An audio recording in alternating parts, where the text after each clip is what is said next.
It's been a while. So my name is Laura. If you are new here, welcome. If you're not, welcome back. Thanks for clicking on this video. So I have been gone for a while and I just got super busy with life and then just fell out of the routine of filming. So sorry, I'm so sorry. I think it's been like 3 weeks since I've posted something, which is just horrible. I used to try to upload every week, and so I'm so sorry, but hey, I'm back. And I do have videos planned out for the next like 2 months. So hopefully there will be no hiatus over the next 2 months. Thank you so much for sticking with me and just like understanding that I needed to take a break because life got busy, and I'm back. Woohoo! So the lighting's kind of weird right here. The sun's like shining on like this half of my body here. So my bad, just ignore that. Today, I'm going to show you all of my Monstera. I'm doing a full collection video and I'm super excited about it. So if you'd like to see all of my Monstera, just keep watching. Okay, I've gathered all of my Monstera for you, and I do have multiples of some of them, and I'm only going to be showing you one of each type, if that makes sense, because if I have I probably have like 8 Monstera ADANSONIIs. I'm not going to show you all 8, if that makes sense. But yes, let's get started. So the first Monstera that I'm going to be talking about is the Monstera DUBIA, or the Monstera DUBIA. I've seen it pronounced both ways, so I don't know what the correct pronunciation is, but I will put it like everything. I'll put all the names down here at the bottom of the screen so that you can look these plants up later if you're interested. But this is a shingling Monstera. These are super neat because not a lot of Monsteras are shingling. And you might see this plant and think like, okay, that doesn't have any fenestrations. That doesn't really look like a Monstera to me. But this is the juvenile version of Monstera DUBIA. So it does get these like really beautiful silvery colored leaves or patterned leaves. And as it matures, it does actually get fenestrations. It's very interesting, the difference between the immature and then like the mature version. I'll throw it up here somewhere so that you can see it for a second.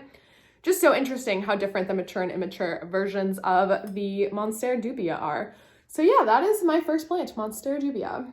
Up next, I have another beautiful one. This one actually looks very similar to the Monstera DUBIA. It just isn't a shingler. I hadn't really noticed the similarities between these two until I looked at them kind of side by side. But this is the Monstera SILTEPECANA. Mine's growing kind of sideways out of the pot. It's so bizarre. But the Monstera SILTEPECANA is another one that looks very different in its immature form versus its mature form. So again, I will put up a picture over here of the Monstera SILTEPECANA in its immature form and in its mature form.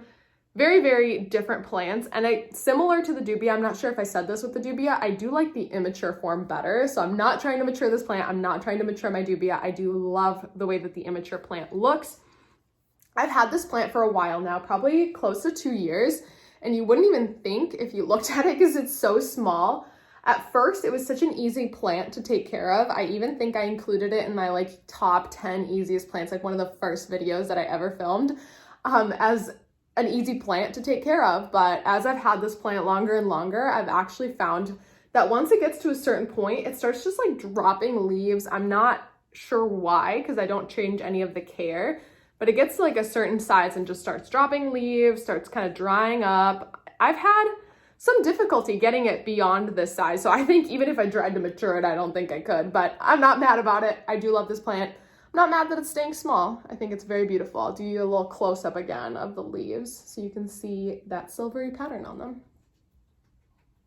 Up next here, I have more of a classic Monstera. This is a plant you probably think of when you think of Monstera. This is the Monstera BORSIGIANA, but this one doesn't have any fenestrations, I realized as I was pulling it out. So I do have, I think, 2 or 3 others that do have some little fenestrations, but this one's an immature one, no fenestration. And I did introduce this plant to you as the BORSIGIANA. I do really believe it is the BORSIGIANA because it is kind of growing like it wants to vine, but I'm not actually sure. It might be the Monstera DELICIOSA. So there are some differences between Monstera DELICIOSA and Monstera BORSIGIANA.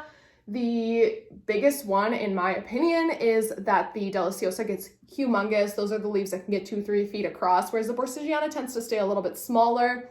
The BORSIGIANA is also more of a crawler climber, whereas the Monstera DELICIOSA is better at holding itself up. I do have a more mature DELICIOSA I'll show you so that we can kind of compare the two, but it is kind of up in the air what this is. I believe I bought it as a DELICIOSA, but it's giving me more BORSIGIANA vibes. but it is still very immature, as you can see. Again, no fenestrations yet. Another difference between the Borsigiana and the Deliciosa is that the internodal space, so the space in between each node, like you can see there and there, is bigger than the Deliciosa. The Deliciosa, the internodal space tends to be a lot smaller.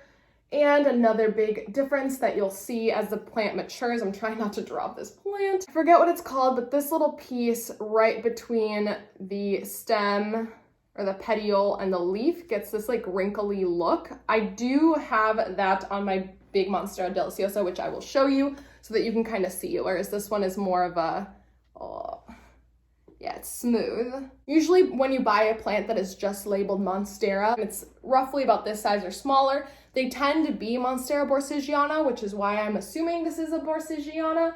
But again, who knows? I guess we'll find out in the future if it matures enough to be a Deliciosa. Deliciosas are typically harder to find, so that is why I'm just assuming this is a Borsigiana, but I'll update you as this one matures. All right, so I have no idea how to get this whole plant on the screen. I tried like 7 different angles. I'm like crouched over here in the corner. This is my mature Monstera Deliciosa. It is growing so bizarre because it definitely did not get enough light, and that's my bad. So it used to be more upright and now it just kind of spread itself out because it's in between 2 windows, which was so dumb of me to put it there. And so it's like spreading itself to try to get like half of the plant on one window, half on the other. You can see the other half of the plant is like, it is literally like split in half. Do you see that? The other half is just facing that way because it so badly wants some light, and I really need to move this plant. And so I actually just moved it for this video. I brought it up to my office, and maybe this will be the inspiration I need to just put it somewhere better now. But anyway, this is my Monstera Deliciosa. This is my more mature, large form Monstera. So this is probably the plant that you think of when you think of Monstera. This is the classic jungly Monstera plant. And as you can see, the leaves are pretty darn massive. I wouldn't expect a Borsigiana, for example, to start getting this big. And we do have some secondary fenestration. As the plant matures, the fenestration starts to get more inward, so we'll get like multiple layers of fenestration. I don't know if I have more leaves to show you like that. This leaf won't harden off. This plant is just kind of out of control. I don't know what to do with it. I'm really gonna try to move it and pretty it up a little bit, and in the summer I think I'm gonna pop it outside so that it can get a lot of sun and grow really big, because it has such amazing potential, but it's being wasted because I won't give it the light that it wants and the light that it needs. Okay. I don't know if you can see this. I can't really see what I'm showing you, but do you see these little like ruffled edges? This is not a very great example of it, but as you can see, it is more ruffled than the smooth ones on the Borsigiana. So these get pretty darn ruffled. Like they get like very ruffled here on the petiole as they mature. So that's another way to tell that you have a Monstera Deliciosa versus a Borsigiana. Okay, sorry, I had to switch up the angle of the camera because I'm trying to use natural lighting instead of fake lighting, but then the sun started moving and it was like washing out the plant and my face. But this is my Monstera STANDLEYANA ALBO. This is another fun one that you don't generally think of when you think of Monstera. So the leaves do grow this kind of like long shape. They are green and they do have this like white and kind of grayish green minty colored variegation. This is a really fun one if you are wanting to add a Monstera to your collection that doesn't look like a typical Monstera with the fenestrations and all of that. I do absolutely adore this plant. I got it as a 1-leaf cutting. It was just this leaf, probably about 8 to 10 months ago. And it was a cutting, so it wasn't rooted. It rooted and grew all of this plant in about 8 to 10 months. So I would consider that a very prolific grower. It used to be kind of harder to get your hands on Monstera STANDLEYANA ALBOs, but I have seen them pop up a lot more and at more reasonable prices, especially for small plantlets, but again, they grow so quickly. There's also an Aurea version of this, so it has more yellow variegation. I do not own that one, but I definitely think that they're so cool and would love to have one if I could find one. Give you a nice close-up view of the whole plant. All right, up next is my gorgeous Monstera Peru. This plant has definitely outgrown its moss pole. I'll set it down on the ground so you can see the top of the moss pole. Oh, you still can't see it. Maybe I'll set it down back here. Yeah, there we go. So it has most definitely outgrown its moss pole. It definitely needs either an extension or a chop.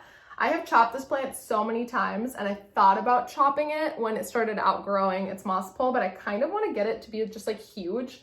So maybe I'll get it an extension, but I haven't decided yet. I haven't decided, but this is Monstera Peru. This is such a beautiful plant. Another very different type of Monstera. It has very textury leaves. They're very rough and hard.